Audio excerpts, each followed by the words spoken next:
Adalah yang menghubungi saya bertanya apa pandangan saya terhadap anuti yang telah pun dimohon oleh Perdana Menteri kita kemudian Mahkamah tolak. Saya mudah saja. Kita kenal Datuk Seri Anwar Ibrahim adalah orang yang berani. Orang yang berani. Keberanian itu diungkapkan di kata-kata dia. Naga pun dia sanggup berhadapan, ini kan pula cicak mengkarung. Yes, itulah dia peribadi Datuk Seri Anwar Ibrahim. Jadi bila begitu, sepatutnya pada pandang saya tak perlulah dia memohon imuniti. Hadapi dengan keberanian itu, masuk ke mahkamah, buktikan.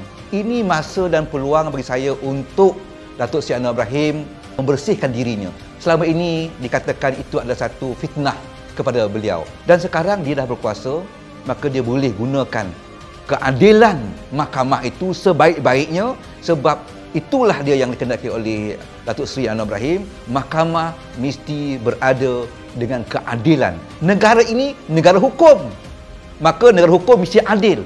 Maka saya percaya dengan sifat ciri watak negara hukum dan keadilan mahkamah, Datuk Seri, inilah peluang Datuk Seri untuk membersihkan nama Datuk Seri tentang dikatakan fitnah kepada Datuk Seri sendiri. Bagi saya, teruskan Datuk Seri, tak perlu mohon imuniti, tak perlu rayuan lagi, terus cabar diri kita ke mahkamah, biar mahkamah menentukan. Sebab negara kita negara hukum dan keadilan mahkamah terjamin sebab sekarang Datuk Seri sebagai Perdana Menteri.